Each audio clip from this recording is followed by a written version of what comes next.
Okay, what's up, everybody? Good morning. Welcome to a Friday edition of Morning Scone, presented by Brock.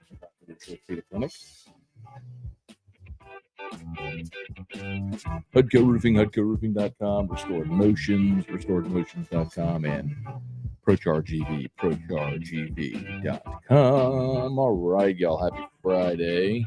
Let's get out there and make it a fantastic one. I am sincerely hopeful that you all were able to hear that. Please tell me you were. I hope, fingers crossed, that we've worked out the issue there on the with the little open bed music there.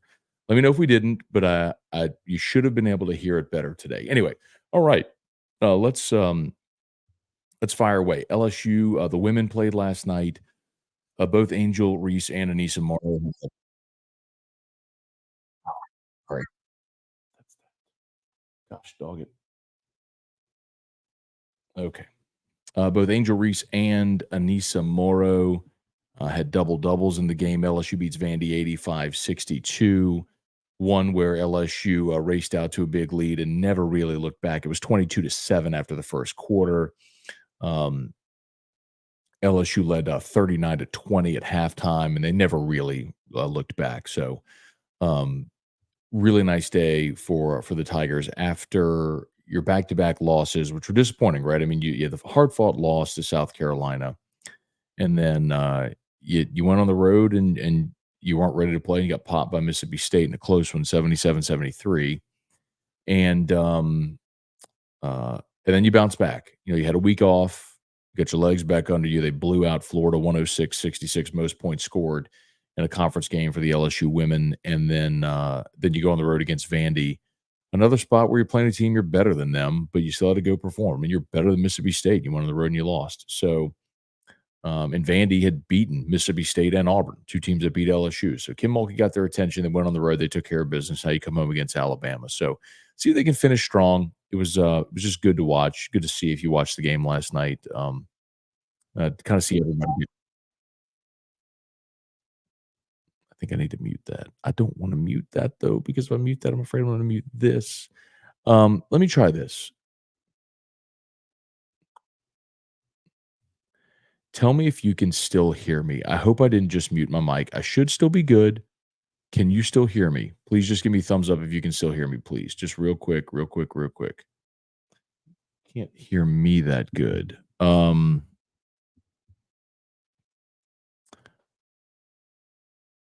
can hear me. Okay. Ron says he can't hear me that well. All right. Do you need me to be louder? What do you mean you can't hear me that good? Like, you should hear me fine. Okay. All right, good. Okay, good. Maybe that's a Ron problem. What's going on there? Okay. And okay, thank y'all very much. Did someone say OTB is not on YouTube this morning? Well, that's a problem.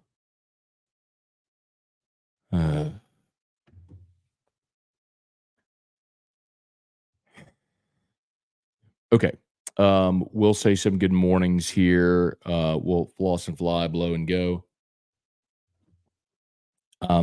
Forgive me. I need to do a PD thing real quick.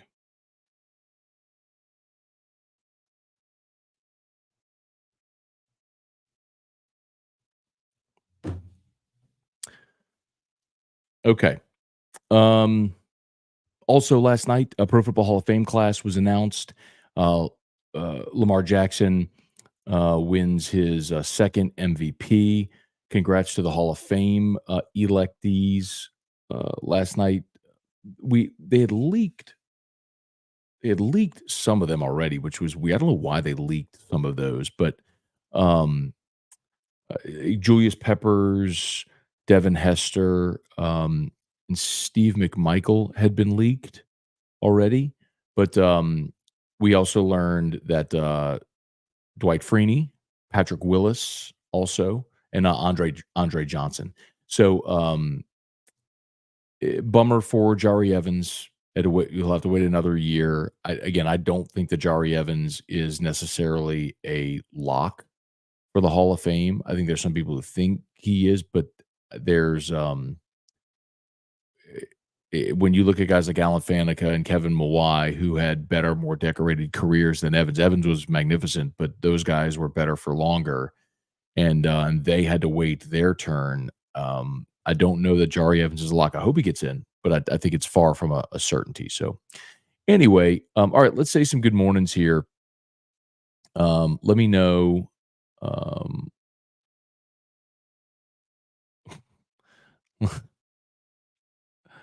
Uh, Let me know your thoughts and fire away, and let me know also if all right, all right, they're working on YouTube for OTB anyway. Okay, Jacob Thompson, Peter Fennerk, good morning, Von Bluesman, B Rock, Adam Parker, Wendell Norman, Gary Petrie, William Anthony, appreciate y'all. Okay, so Matt said the music. Did the music go in and out again this morning? I don't know what to do. I mean, it's a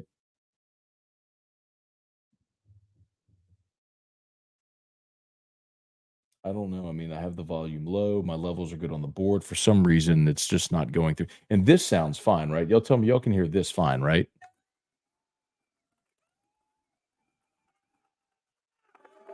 With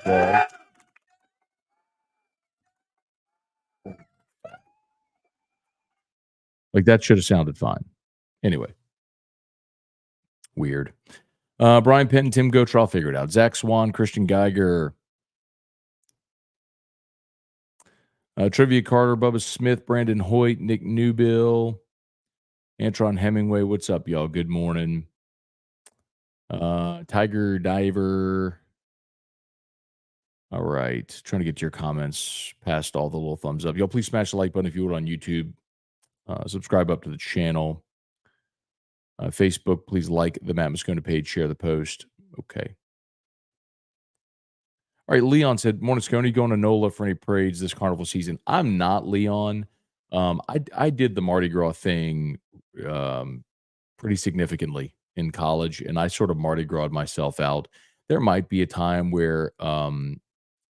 uh, where if Drew gets really interested, we'd bring him. But the challenge with that too is with Drew, he you never can tell. Like he could go to a parade and love it and laugh and it would be his favorite thing in the world.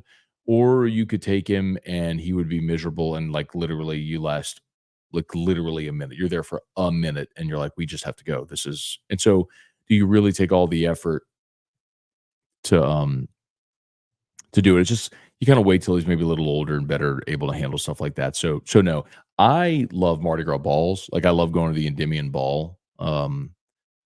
And if I had to go to a parade, I'd probably want to set up shop somewhere on St. Charles for Endymion. I think that would probably be or Canal for Endymion. That'd probably be my choice if I could pick one. James Avery, good morning. ATX, is it just me experience delayed video? You're the first person to mention that. So, but again, we're working out new stuff here as with the new streaming software, the new camera, the new mic, the new soundboard. So some of this is a little trial and error, but most everyone seems to say audio is great and the video looks good. So thank y'all for being here. Please smash the like button. All right, Eric Hart, they might not be on YouTube because T-Bob admitted to drinking an entire fifth of bourbon while staying up late playing World of Warcraft. And I will probably acknowledge, Eric, not probably, I will admit that if T-Bob is drinking fifths of bourbon, it's my fault. Because I gifted him this week quite a bit of whiskey. Yeah, I did actually. Because what's happened over my life of collecting whiskey is I have so I mean you can see behind me like I have so much. This isn't a humble brag, I promise. Like I just have when you collect for as long as I have, you just have so many bottles of like everything I have up there basically is allocated. So I can drink awesome allocated stuff whenever I want to drink whiskey. And you don't know, but in this cabinet down here, I have gobs and gobs and gobs of more whiskey that's all allocated stuff that I've just collected over the years. So I have so many other bottles that are amazing and great but it's like, why would I choose that when I have all of this rare, great allocated stuff. So I've started to kind of purge a little bit stuff like bottles that I've had for a year or longer that I haven't touched in a long time because I have all this other stuff. Um, so I've just sort of like started handing off bottles to T Bob every now and again. So whatever he was drinking last night was probably some of my runoff. So whatever he was drinking, it's my fault. It's his fault for staying up all night playing World of Warcraft and drinking, but whatever he drank was probably from me. Hey, Jason Walker, what's up? Craig Dude guy, Cajun Country. If I was a negative Saints fan, I would have thought you were making fun of Derek Carr and the Saints organization yesterday. I almost had to pull over. I was laughing so hard. Well, thank you, Sean, for getting it. I don't know that everybody got it, but we did a segment yesterday about Derek Carr where I was nice about Derek Carr, sort of, but it was fun to do. It said positive things for all the people who say all I ever do is crap on Derek Carr. Ryan Branch said, I love the new setup. Maybe need a front light. Yes, I will get a ring light for sure. I bought a new desk. It's an L-shaped desk, so I'm here in the corner. You get to now see my whole office, not just a little piece behind me that were, these middle shelves here. This is all you used to see before was this middle shelf right here and some of this. Now you can kind of see everything back there. Um, but yes, so I had to decide, like, was I going to keep the desk here, middle? We just working on setup. So yeah, but yes, I am going to get a ring light and put it there. GameCube man, morning, Matt. How do you think the starting pitching rotation will go? So I actually did have this conversation yesterday. I believe they will start. They will go as I expected. They'll go Hurd, Holman, Jump. So Thatcher Hurd will be your Friday guy to start the season anyway. Luke Holman, the Alabama transfer, will be your Saturday guy, and then Gage Jump, the UCLA transfer, will be your day 3 guy. The midweek starter is it Cade Anderson?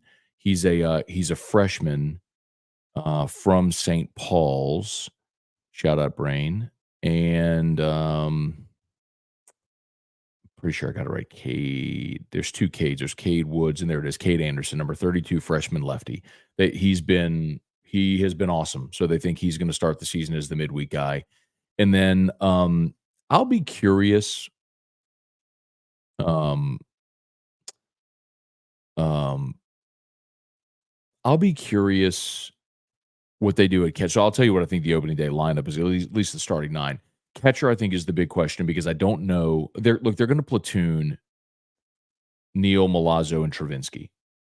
I think most days Travinsky is going to DH, and they'll catch Neal or Milazzo, or like they did at the beginning of last year, they start Neal and bring Milazzo in as a defensive replacement. But remember, Milazzo last year ended up hitting.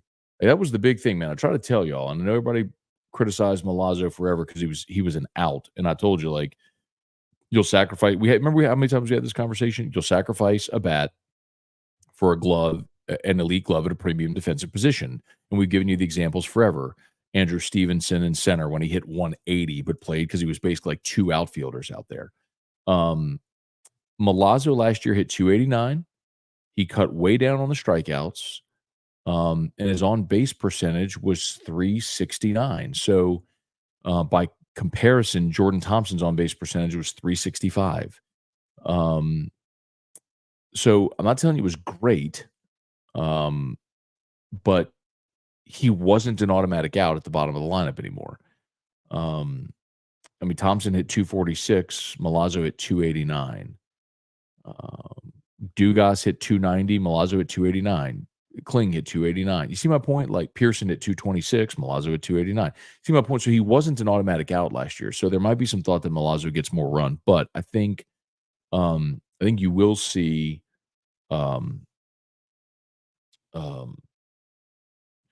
so maybe opening day you give Milazzo the start at catcher and Travinsky the start at DH. So you have your 2 veteran guys in there on opening day. Jones will play first. Pearson's going to play second. Tommy White will play third. Braswell plays short. Mac Bingham, the Arizona transfer, I think starts in left. Paxton Kling in center, and then Jake Brown, the freshman, starts in right. I think that's going to be your opening day starting 9.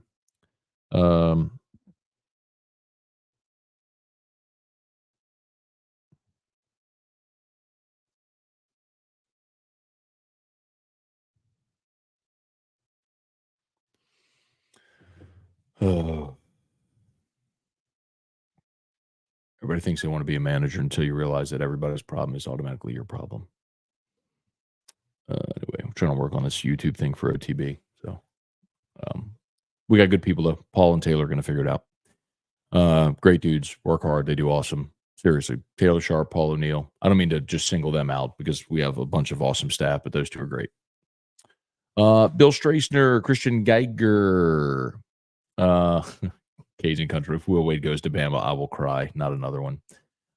Admittedly, that would be decidedly different than Nick Saban, but yeah, what he's referring to is there is like around the college basketball world, there's a lot of thought that Nate Oates is going to leave Alabama after this year for Michigan. Like I get it, the Michigan thing and what y'all are going to say, but again, like I'm not making a prediction. I'm telling you that that's a commonly held belief among a lot of people around college basketball that the Michigan job opens, that Nate Oates would be the number one choice and would probably take it. Okay. That's a hypothetical. I don't know if it's happening. Being very clear. I'm not making a prediction about that. Just sharing things that I believe are credible that I'm passing along to you. Okay. I'm not saying definitively that's happening. I'm just passing along info. And so then in that hypothetical, again, hypothetical,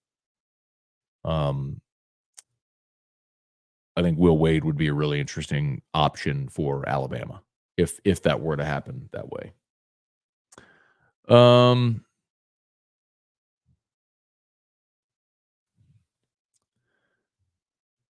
Ryan Brock. Looking forward to lots of baseball talk with Terrio today. Yeah, we got a lot to catch up on because Terrio wasn't here last Friday. His daughters had a soccer playoff game. So, and obviously, go to your daughter's soccer playoff game. I think radio is fine. Yeah, man. So we'll have we'll do a ton of baseball today with Terrio for sure. So, all right. Please smash that like button if you would. Subscribe over the channel as always. We're brought to you by Brock, the Baton Rouge Orthopedic Clinic. Locations all over the greater Baton Rouge area, including Tangipahoa. Gotta say it really fast so you don't know if you're saying Tangipahoa or Tangipahoa. Because the people from Tangipahoa Parish, if you pronounce the A, they get upset. But shout out to Brock and, of course, Hudco Roofing, HudcoRoofing.com. Do business with someone you know, Hudco Roofing, HudcoRoofing.com. Actually, I can do an overlay. I need to work on these overlays because here's like the problem. Like I can do a Hudco overlay, but it's going to cover up the whole screen. Hudco Roofing, HudcoRoofing.com. I wish I could make that smaller, but it doesn't really let you. Whoops. There we go. Brought to you by, whoops. Oh, here we go. Watch this. Not that you would actually care at all about what I'm doing. These are just toys that I'm just playing with right now. So, brought to you by Brock, the Baton Rouge Orthopedic Clinic, with locations all over the greater Baton Rouge area. Hudco Roofing, HudcoRoofing.com. Do business with someone you know. Hudco Roofing and HudcoRoofing.com. I need to add restored motions on there as well and ProCharge. Okay, back to your comments. Got about 13 minutes to go. If you're on YouTube, please smash that like button. Subscribe to the channel. Facebook, please like the Matt Moscota page. Share the post. Hey, Dad, good morning. Oh, wait. ML Fody is supposed to be getting picked up by the mic. No. Everything I play over here, it's not getting picked up through the mic. So like when I play this,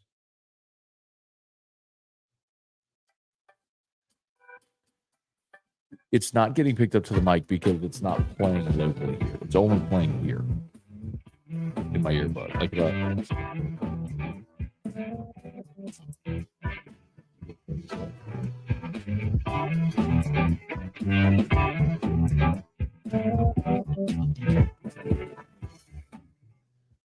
so it's only playing locally in the board, but so this board that I have right here, I'll show you. So I have an audio board. The audio board via this cable is feeding the streaming laptop, right? And so that's the setting is that in the mic is plugged into the audio board. All this stuff all of my audio is going into this board, which is processing it, mixing it, and then feeding it through this cable into the streaming laptop, which then I'm using as the setting in the software so you all hear. So everything you all hear is coming from this board. So microphone into board, process through cable into streaming software. So you're not hearing this bed. The mic isn't picking up the bed. It's something in the processing of sending it from the board through the cable into the software is what's getting it messed up. And I don't know what that is. It's probably a setting. And I don't know what it is. I'll have to figure it out. But it's not my mic is not picking up the soundboard because there's nothing playing locally on the soundboard. You see what I'm saying? There's no speaker here picking it up. The only way you'd hear the soundboard is through here. Hey, Dad. Good morning. Quentin Brakebill, Dre Marceau. Morning, Matt. Should make a morning scone intro music with you, E-Rock and Drew. I'm down with that. If I need someone creative who would know how to do like a theme song, I really don't know. I mean, I could ask Toby. Tom Blake could probably do it. William Anthony T-Bob was bragging on that yesterday. The whiskey. Not surprising. Hey, Eric Hart, you can perch at my house. Gary, rehab is for quitters. Chris Jerell, where's OTB? Yeah, I'm texting with them right now, but they're working on getting the stream up. So there's something going on with our streaming computer and studio, but they're working on it. Brian Wynn, ATX, does Milazzo catch Hurd? That's a good question. I don't know the answer to that. I don't think it's a thing where the pitchers get to request a catcher. Like, I mean, if you're Greg Maddux and there's a catcher that you'd prefer to catch you, then okay. But no, I don't think at this level, like unless if you're Paul Skeens, you would get to make that decision.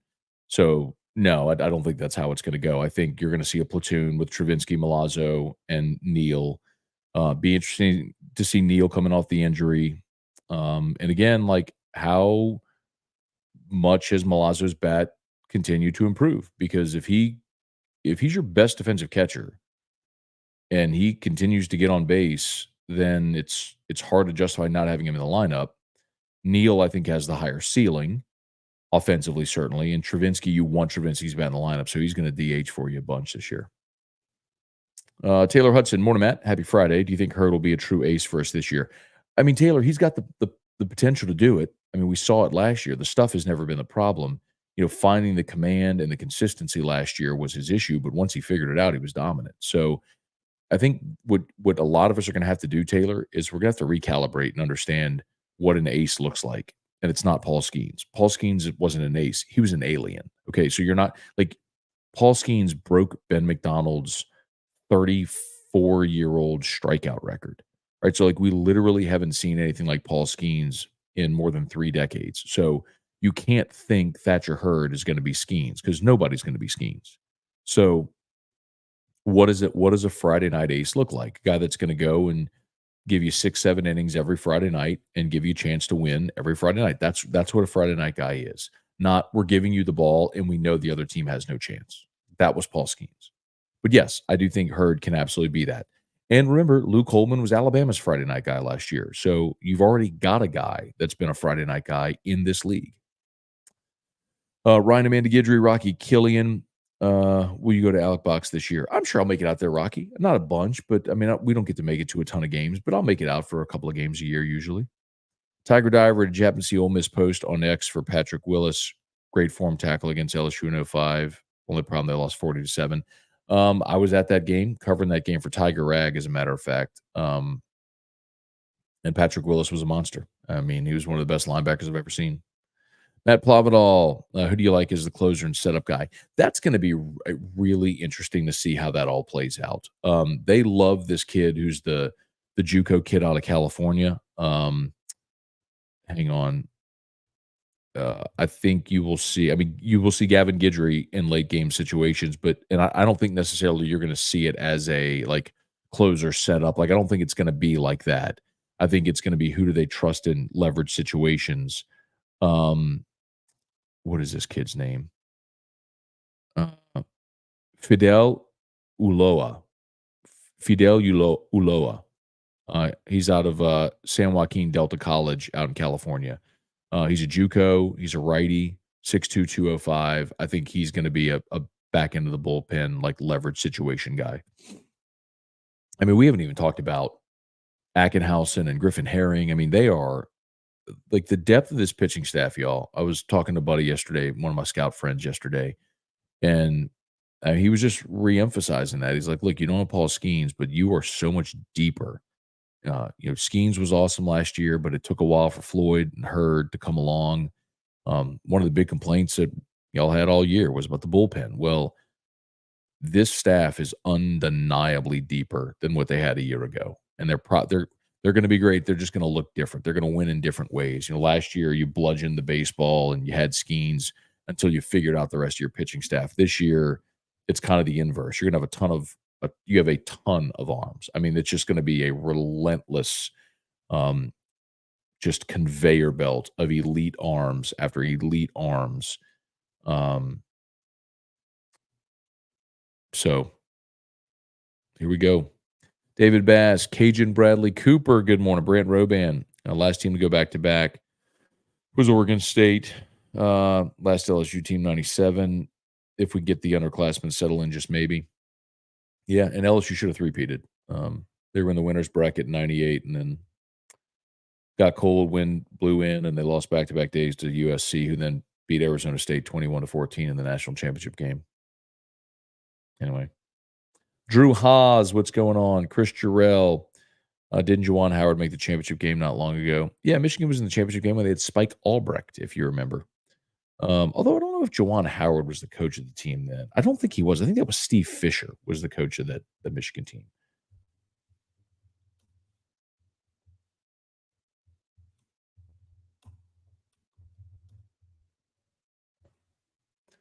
What year were they national runner-up? They were the national runner-up in 2018. Remember that? They had Spike Albrecht had like 20 points in the first half. You remember that? Kid couldn't miss in the championship game. It was John Beilein. John Beilein was the coach. What am I saying? Fisher. Fisher was the old Michigan coach, then went to San Diego State. What am I saying? Beilein was the coach of that Michigan team that was the runner-up.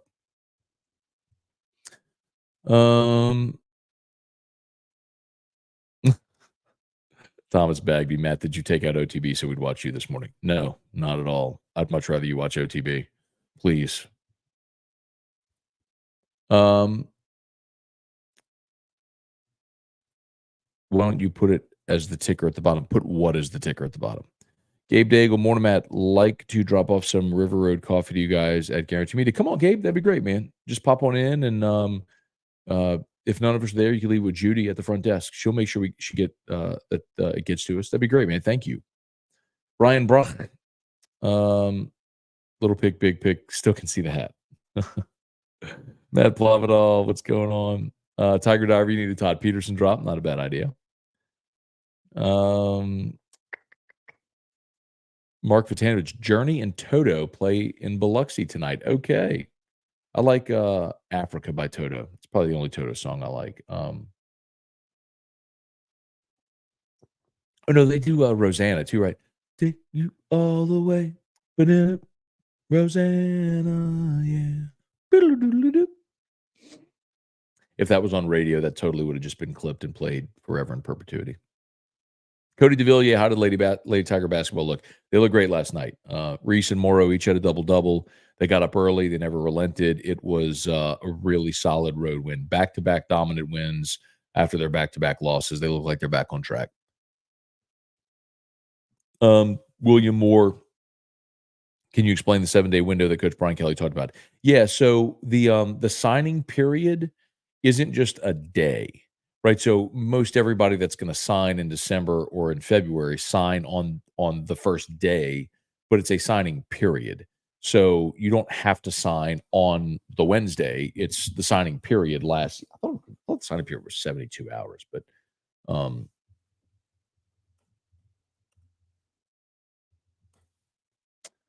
let's see. Here you go.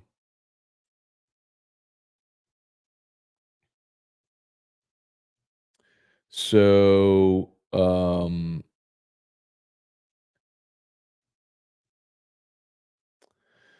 February 7th. Yeah, so like the early period in football is from December 20th through the 22nd. It's 3 days. It looks like the February period is just a 7-day period, and then in maybe some of the spring portal window. I don't know what he was talking about the 7-day then. It looks like it's just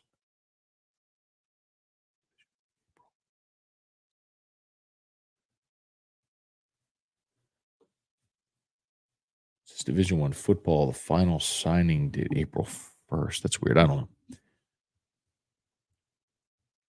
know. Hey, Kelly Gross. Good morning, Jason Horn. Let's see the kicks.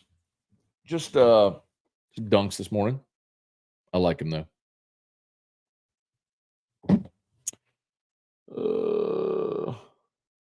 Oh gosh, it's almost 8:00. All right, please smash the like button if you would. Subscribe to the channel on YouTube, Facebook. Please like the Matt Moscona page, share the post. Look at Gwaine. Love the new setup, Matt. Nobody likes change, but you pulled it off. Thank you very much. Brant Robin, did Ty Floyd get what he wanted in the draft? Oh, yes. Ty Floyd got over slot. Yeah, I think Ty Floyd got $2 million. I don't hold me to that. I don't remember it exactly, but yes, Ty Floyd was 100% signing. Ty Floyd did well. Gwaine, question: LSU gave a preferred walk-on to Knox Dyson from Oklahoma. I think even Andrew Hatch got a scholarship. Has LSU ever played a walk-on quarterback? So, Gwaine, by the way, Knox Dyson had him on AFR on Wednesday. So, if you missed that interview, you can catch it on demand. Good kid. Enjoyed chatting with him. Has LSU ever played a walk-on at quarterback? I think you've had guys that have come as a walk-on and then gotten a scholarship. I don't know if you're talking about having ever started. I can't remember if Hatch got a scholarship when he transferred in or if he transferred as a walk-on and then got a scholarship. The other one I can't really remember is Brian Sparacino. When Sparky came out of Denham,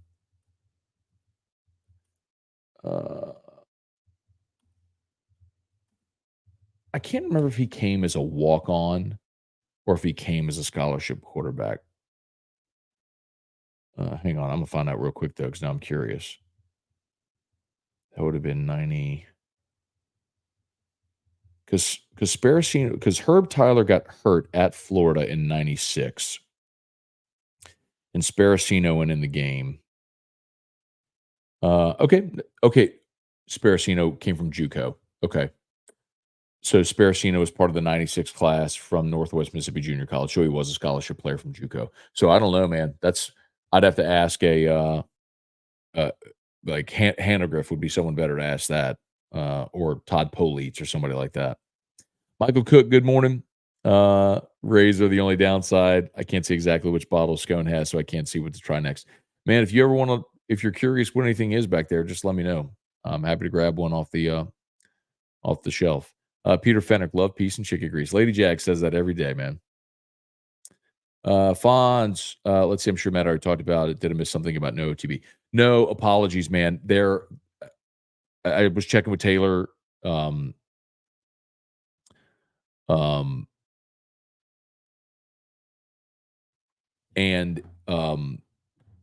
there's some problem internally there this morning with the stream. So Taylor and Paul were working on it. I checked with them. They're like, we're working on it. Like, if those two will figure it out, I can't be of any assistance. But it's not anything intentional. It's just there was an issue with the stream this morning. So I'll figure it out, or I will learn what's going on whenever I get in this morning. Okay, I got to go. Thanks so much for watching. As always, shout out to Brock, the Baton Rouge Orthopedic Clinic. If you need an orthopedist, you go to Brock. They're the best. The Baton Rouge Orthopedic Clinic. And of course, Hudco Roofing, HudcoRoofing.com. Do business with someone you know, Hudco Roofing and HudcoRoofing.com. Y'all have a great day. LSU Daily's live, so go to your favorite podcast app, search LSU Daily. It's already live. Please subscribe up. And AFR3. We'll see you. Peace.